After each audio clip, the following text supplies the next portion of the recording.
The morning I came back from my fishing trip up at Cedar Lake, I almost didn't notice anything was wrong. The gravel crunched under my tires the same way it always had. The old oak at the end of the driveway was just starting to turn. Edges of the leaves going amber and rust the way they do every October in Tennessee. The house looked the same from the outside, white clapboard siding, green shutters. The porch swing my father built in 1971, still hanging where it always hung. I sat in the truck for a moment before going in. I do that sometimes. 67 years old, and I still need a minute before walking into that house alone because some part of me still expects her to be there. My wife passed 2 years ago last August. Pancreatic cancer. We had 11 weeks from diagnosis to the day I held her hand and watched her go. 41 years of marriage. And 11 weeks. I still reach for her in the morning. I still hear her humming in the kitchen sometimes. And then I remember. I grabbed my cooler from the truck bed and headed inside. The front door was unlocked, which wasn't unusual. My son and his wife had been staying with me for the past 4 months while their apartment lease ran out and they waited to close on a new place. That was the arrangement, 4 months, maybe 5. I'd been clear about that. They'd agreed. What wasn't usual was the smell, fresh paint. I set the cooler down in the entryway and stood there. The living room looked the same. The kitchen looked the same. Then I walked down the hall and stopped in front of the room at the end, the room that had been my wife's sewing room for 30 years. The room I'd kept exactly as she left it, because I wasn't ready to change it and I didn't owe anyone an explanation for that. The door was open. It wasn't a sewing room anymore. The walls had been painted a soft gray. There was a desk in the corner with a monitor and a ring light. Shelves had been put up, new ones, not the ones my wife had, and they were filled with my daughter-in-law's things. Candles, books, small decorative items I'd never seen before. The sewing table my wife had used since before our son was born was gone. The baskets of fabric, the framed photos she'd kept in there, the little shelf of paperback romances she'd read every winter, all of it was gone. I walked in slowly. I opened the closet. My wife's things were not there either. I stood in the middle of that gray room for a long time. Then I heard footsteps behind me. My daughter-in-law was leaning against the doorframe with a coffee mug in both hands, looking at me the way someone looks when they've been waiting to see how you'll react to something they already decided you'd have to accept. "We thought it would be better as a home office," she said. "I've been doing my remote work at the kitchen table and it wasn't working. We figured since you don't really use this room." "Where is her sewing table?" I asked. My voice came out quiet. That surprised me. She shifted her weight slightly. "We moved some things to the garage." It made more sense too. "Where are her photographs?" A pause. "They're in boxes in the garage. Walter, they were just sitting there collecting dust. Nobody was using that room. We needed the space." I didn't say anything for a moment. I looked at the gray walls. I thought about my wife standing at that sewing table making a Halloween costume for our son when he was 7. I thought about the afternoon light that used to come through the window and how she always said it was the best light in the house for threading a needle. "Where is my son?" I asked. "He's at work. He'll be home around 6. I nodded. I walked past her into the hallway, past the kitchen, out the back door, and I sat on the porch steps for a long time looking at the backyard. The garden was still there. She hadn't touched the garden yet. The rose bushes my wife had planted along the fence. The little stone path she'd laid herself one summer when she decided she wanted to learn masonry. Still there. I breathed. I was not a man who shouted. I'd learned a long time ago that the loudest thing in a room is rarely the most powerful. My wife used to say I had a talent for being still in the middle of a storm. What she didn't know, what I hadn't told her, because I didn't want to worry her in those last months, was that I'd already started being still in a very particular, very deliberate way about 6 weeks before she passed. There was a reason for that, but I'll get to it. When my son came home that evening, he walked into the kitchen and set his keys on the counter and looked at me with the expression of a man who has been coached. It was careful, preemptive, like he'd been rehearsing in the car. "Dad," he said, "I know you saw the room. I want to talk about it." "Sit down," I said. I had made dinner. Pot roast. Because I'd been gone for 2 weeks and the refrigerator needed clearing out. I set a plate in front of him and one at my own seat, and one across from him where my daughter-in-law would sit, and I sat down. "I'm sorry we didn't ask first," he said. "We should have. But you were gone, and she really needed the space to work. And that room was just... It's been 2 years, Dad." 2 years, I repeated. She was my mother. I'm not saying forget her. I'm just saying the room was empty. It was not empty, I said. It was exactly the way she left it. He looked down at his plate. My daughter-in-law came in from the hallway and sat down and unfolded her napkin without looking at me. "I understand why you're upset," she said, in the tone people use when they don't think you should be upset at all. "But we're living here too, and we need to be comfortable. We've been here 4 months. This is our home, as much as..." She stopped. Maybe she heard herself. I set my fork down. "This is your home as much as what?" I asked. The kitchen was very quiet. "I didn't mean it like that," she said. "How did you mean it?" She looked at my son. He was studying his pot roast, like it contained the answers to questions he didn't want to be asked. "Walter," she said, "we've been contributing here. We've been paying utilities, buying groceries, taking care of the yard. We've been treating this like our home. Because you asked us to make ourselves comfortable. I asked you to stay for 4 months," I said. "I asked you to be comfortable. I did not ask you to repaint the walls. I did not ask you to move my wife's belongings into boxes in the garage. I did not invite you to make decisions about what this house is and is not." She set her fork down now too. "I think we need to have a bigger conversation about what the living situation is going to look like going forward." "Going forward," I said. "Nathan and I have been talking." She glanced at my son, who still hadn't looked up. "The lease on the new apartment fell through. The deal on the house we were hoping to buy isn't going to close. We're in a difficult position. And we hoped you might consider making this a more permanent arrangement." "Permanent," I said. "You have more space than you need. You're here alone. It makes sense, financially and logistically, for all of us to share." "And you thought you'd start by redecorating," I said. "We thought we'd start by making it feel like a shared space instead of a museum," she said. Her voice was harder now. The careful tone was gone. I looked at my son. "Did you agree to this?" He finally looked up. "Dad, it's not I mean. We've been talking about it, and I think Renee has some good points about the finances and..." "Did you agree?" I said again. "To what she did to your mother's room?" He didn't answer. That was its own kind of answer. I picked up my fork and finished my dinner. Neither of them spoke.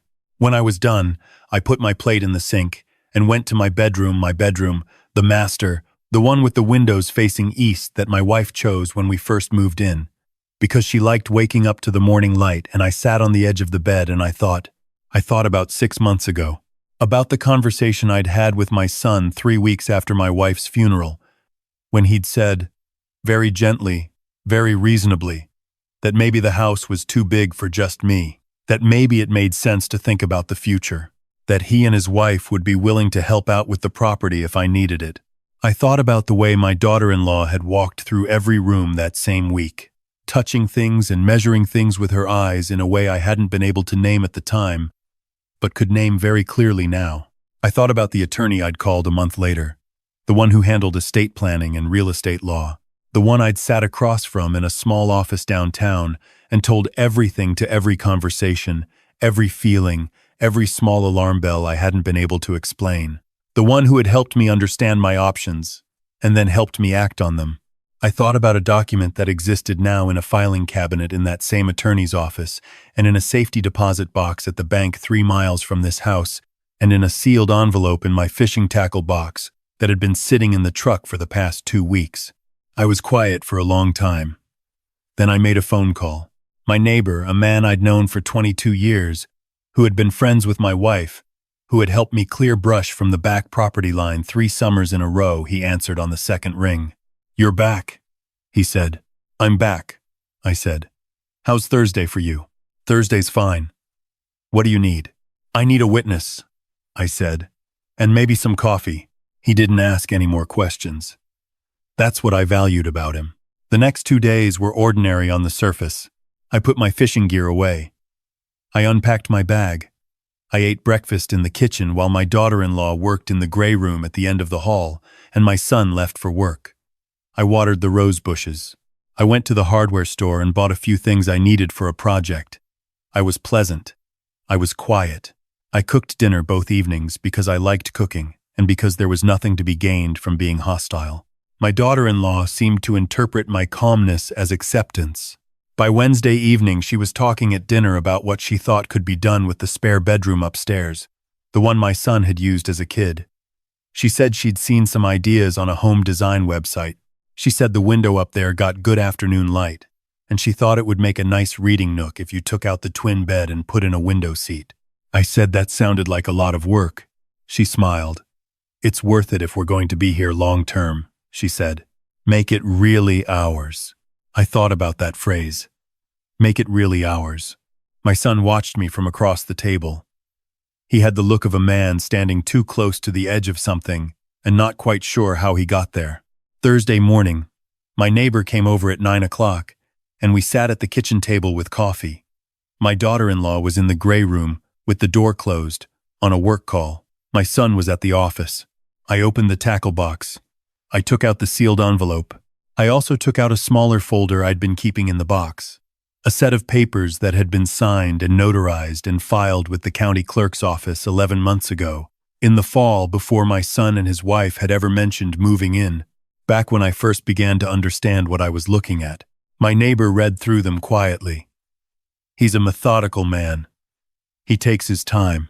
When he was done, he set the papers down on the table and wrapped both hands around his coffee mug and looked at me. "You've been thinking about this a while," he said.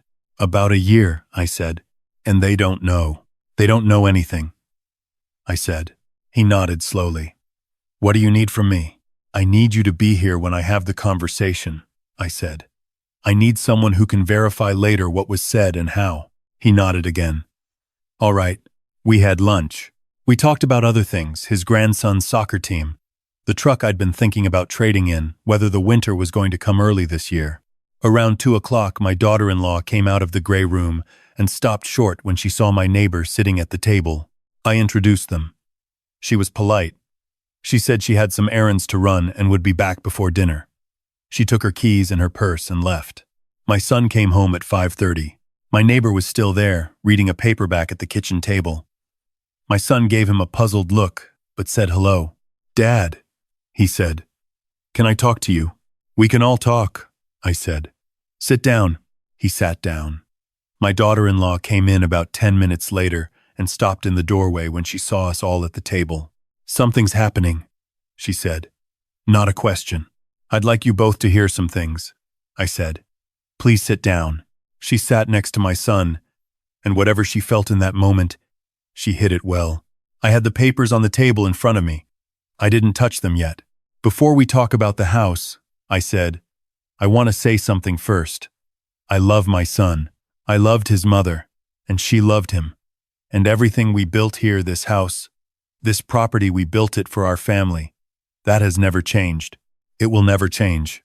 My son's jaw was working slightly. His eyes were wet. I hadn't expected that. Or maybe I had. "When your mother got sick," I said, and I understood what was coming. I started paying attention to things I'd been letting slide. Conversations, patterns.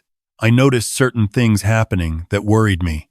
I didn't confront them, because I didn't want to spend the time I had left with her on conflict. I chose to act quietly instead.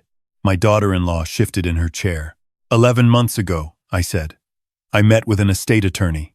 I restructured the legal framework around this property. The house is now held in a trust. I am the sole trustee.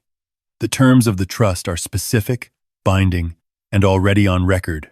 My neighbor witnessed and can verify the timeline." Silence. "What does that mean?" my son asked. "It means the house cannot be sold, transferred, subdivided, or refinanced without my explicit written consent and direction as trustee. It means no one family included acquires any legal interest in this property through residency, contribution to utilities, verbal agreements, or any other informal arrangement. It means what happens to this house is, and remains, my decision." My daughter-in-law's face was very still. You did this because you don't trust us, she said. I did this because I'm 67 years old. My wife is gone, and I am not going to allow confusion about who owns this house, I said. I did this because I watched the way you walked through these rooms in the weeks after her funeral. I did this because I have seen this story before, in other families, and I made a choice to write mine differently. Nathan. She put her hand on my son's arm. Did you know about this? He shook his head slowly. He was looking at me with an expression I couldn't entirely read, something between relief and grief and shame. Dad, he said. Let me finish, I said gently. I don't want you to leave. That is not what this is. You are my son. You can live in this house as long as you need to, and I mean that sincerely. But you will live here as a guest in my home, not as a co-owner, not as someone who makes decisions about which rooms get repainted or which belongings get moved to the garage. My daughter-in-law stood up. This is unbelievable, she said. We've been here for months. We've contributed. We've been operating in good faith. Have you? I said. She stopped. The room at the end of the hall, I said, belonged to my wife for 30 years. You moved her belongings out of it while I was away, without my knowledge or permission. You repainted the walls without asking me. Last night at dinner you were describing plans for my son's childhood bedroom. I would call that operating without any faith at all in my right to this house. She looked at my son. He was looking at the table. Nathan, she said. He was quiet for a long moment. Then he looked up at me. I'm sorry, Dad, he said. About the room. I should have stopped her. I should have called you before it happened. It was the first honest thing he'd said in 4 months. I could hear how much it cost him. I know, I said. I know you should have. My daughter-in-law picked up her purse from the counter and walked out of the kitchen. We heard the front door open and close. My son stayed at the table. My neighbor poured them both another cup of coffee without being asked, and then went and stood at the window, giving us what privacy he could in a small kitchen. I've let her push me around, my son said quietly. I know, I said. I keep thinking if I don't make waves, things will smooth out. But they never do. No, I said. They don't. He rubbed his face with both hands. What do we do now? That is a question you need to answer, I said. I can tell you what I need. I need the gray room put back the way it was. I need your mother's sewing table brought in from the garage. I need her photographs brought back in from the garage and put exactly where they were. I paused. The rest is between you and your wife. He nodded. He sat there for another hour. We didn't talk much. At some point, he helped me with the dishes. He was quiet and subdued, and it reminded me of when he was 12 years old and he'd broken a neighbor's window with a baseball and had to go apologize by himself because I'd told him that some messes you clean up on your own. I'd watched from the truck at the end of the driveway. Some things don't change. My daughter-in-law came back late that night. I was in bed, and I heard the front door, and voices in the back bedroom low, indistinct, the cadence of a long and difficult conversation. I didn't listen. That wasn't mine to be part of. What happened between them over the following weeks was theirs to work out. I set no ultimatums about her. She was my son's wife. And whatever she was or wasn't, I wasn't in the business of ending marriages. What I was in the business of was my own house, my own peace, my own life. She was cooler with me after that night. Careful. She stopped making suggestions about the rooms. She stopped talking about what things could become. She was, for the first time in 4 months, someone who understood she was a guest. Whether she accepted it or resented it, I couldn't say. Probably both. 3 Saturdays later, my son spent the entire morning in the garage. I stayed out of it. I drank coffee on the porch and read the paper and listened to the sound of things being moved. Around 11 o'clock, he came to the back door. "Can you come look at this?" he said. I went to the room at the end of the hall. The desk was gone. The shelves were bare and leaning against the wall. The sewing table was back in its spot under the window, and the afternoon light was already finding its way through the glass and settling on the wood surface exactly the way it used to. The photos weren't up yet. He'd stacked them carefully against the wall, the frames clean, the images intact. He picked one up and showed it to me, a photograph of my wife at 34 years old. standing in that very room, holding up a quilt she'd just finished, grinning at the camera with the particular satisfaction of someone who has made something beautiful with their own hands. "Right here?" he asked, pointing to the wall where it had always hung. "Right there," I said. He hung it. He hung all of them, and I told him where each one went, and he didn't ask why, and I didn't have to explain. When the last one was back on the wall, we both stood in the doorway and looked at the room. "It smells like paint," he said. "It'll fade," I said. "I really am sorry, Dad." "I know you are," I said. "I know." We stood there a moment longer. The light through the window was the same light it had always been, unchanged, indifferent to everything that had happened in that room and everything that hadn't. My wife had loved that light. I loved it too, because she had. "She's agreed to couples counseling," my son said finally. "We're going to start next week." "Good," I said. "I don't know how things are going to go, but I need to stop letting. I need to be better." "Yes," I said. "You do." He nodded. He looked young in that moment, younger than his age, the way adults look when they finally see something they've been refusing to see. It isn't a look of defeat, exactly.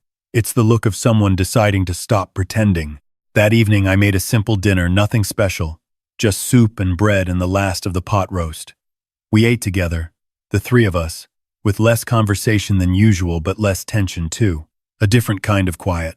The kind that comes after something has been decided rather than before. When the dishes were done, I went out and sat on the porch swing. The night was cool and clear, the kind of October night that smells like wood smoke and cold air coming down from the mountains. I could see the outline of the rose bushes along the fence, bare now at the canes but still rooted, still holding their ground. My wife used to come out here on nights like this. She'd bring 2 mugs and sit next to me, and we'd talk about nothing for a while.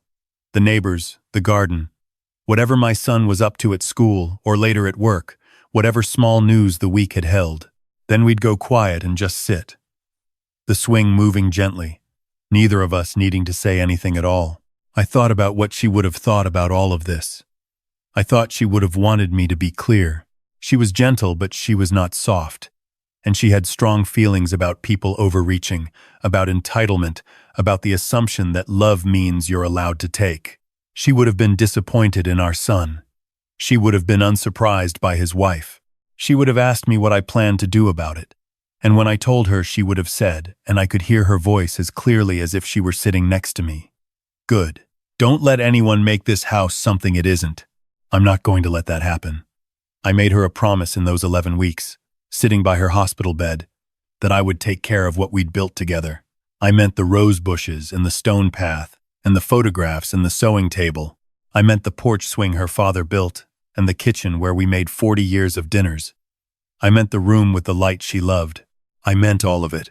My neighbor called the next morning to check in. "How'd it go?" he said. "About how I expected," I said. "Maybe a little better." The room is back," I said. He was quiet for a moment. "She would have liked that." "She would have," I agreed. We talked for a while about other things, his truck, the weather, whether to get breakfast at the diner on the county road. We settled on Saturday. I put the phone down and stood in the kitchen with my coffee, looking out the window at the backyard in the morning light. 67 years old. A house I built over a lifetime, with a woman I loved more than I have ever been able to say out loud. A son who is trying to find his way back to something. A room at the end of the hall that smells a little like fresh paint and a lot like everything else. It's enough.